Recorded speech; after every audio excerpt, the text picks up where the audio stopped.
मित्रांनो, लग्नानंतर होईलच प्रेम मालिकेचा आजचा म्हणजेच 8 जानेवारीचा भाग तुम्ही पाहत आहात. हा भाग शेवटपर्यंत नक्की बघा आणि थोडाही स्किप करू नका, कारण या भागामध्ये काव्या इतकी सुंदर नटून तयार होते आणि पार्थपाशी जाते की काही विचारूच नका.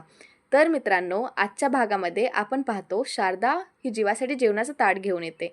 शारदा म्हणते, जीवा आज वरण भात आहे. तेव्हा गुंडू आनंदाने म्हणतो, आईसाहेब तुम्ही जेवण घेऊन आलात, खूप छान केलं. जीवा भैया खाऊन घ्या.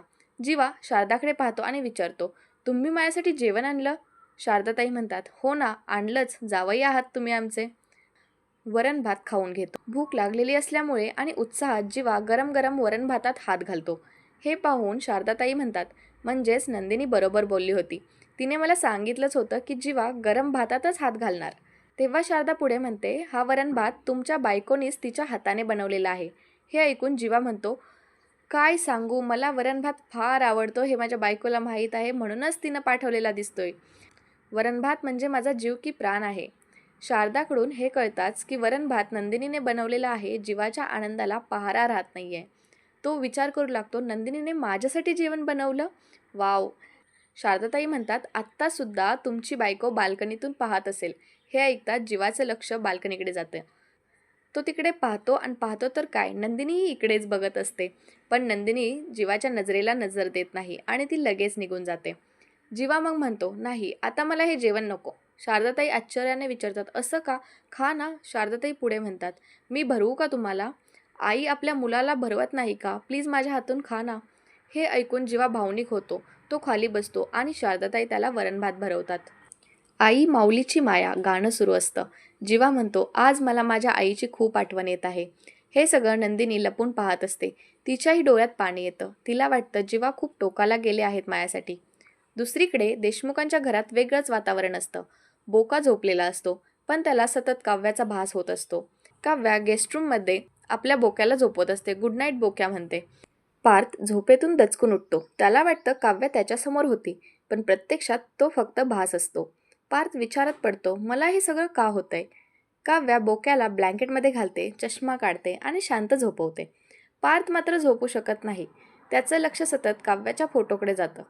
हवेच्या झोकामुळे काव्याचं चित्र उडून तिच्याजवळ पडतं. पार्थ आणखी गोंधळतो. दुसरीकडे जीवा रिक्षात झोपण्याचा प्रयत्न करत असतो.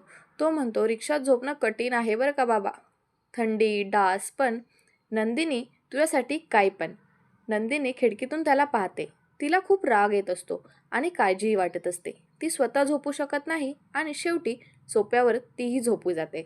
हे पाहून शारदा म्हणते, खरंच बायकोचं प्रेम आहे. कितीही राग आला तरी नवऱ्याला त्रासात पाहवत नाही. आता दुसऱ्या दिवशी रम्या आणि वसुताई अकाउंटवर काही कमेंट्स करत असतात. 16 डिसेंबरच्या रात्री जी रील व्हायरल झाली होती त्यावर त्या कमेंट वाचतही असतात आणि आपल्या कमेंट्स टाकतही असतात. पार्थला सगळं आठवतं. त्या रात्रीचा फोटो, व्हिडिओ, पेनड्राईव्ह. तो ठरवतो, या सगळ्यांमागचं सत्य मी शोधणारच. हे कोणी केलं होतं? शेवटी पार्थ रम्या आणि वसुआत्याला थेट प्रश्न विचारतो. पुराव्यांसह त्यांचा पर्दाफाश करतो. रम्या आणि वसुआत्याचा गुन्हा आता उघड होतो. पार्थ स्पष्ट शब्दात सांगतो, या सगळ्यांमागे तुम्हीच आहात. आणि प्रेक्षकांनो, आजचा भागचा शेवट इथेच होतो. उद्याचा भाग आणखी धमाकेदार असणार आहे. काव्या नव्या अंदाजात तयार होते. पार्थच्या जवळ जाते. इतकी सुंदर दिसते काव्या. एकदम पिक्चरातली हिरोईनच दिसत असते. नंदिनी जीवामध्ये मोठा सामना होतो आणि पार्थ त्याच्या मतावर ठामच असतो. नंदिनी पार्थला सांगत असते की तुम्ही तुमच्या संसाराबद्दल विचार करू शकता आणि तुम्ही काव्याला ॲक्सेप्टही करू शकता. पण पार्थ मात्र यावेळेस नकार देतो. तो म्हणतो, नंदिनी यावेळी आपल्या दोघांचे विचार फार वेगळे आहेत. मी काव्याला नाही ॲक्सेप्ट करू शकत. पण मात्र मित्रांनो, पार्थ हा काव्याला ॲक्सेप्ट नक्कीच करणार हे आपण येणाऱ्या पुढील भागात पाहणार आहोत. आणि हा व्हिडिओ आवडला असेल तर लाईक नक्की करा आणि आपल्या चॅनलला सबस्क्राईब करा असेच नवनवीन व्हिडिओ पाहण्यासाठी.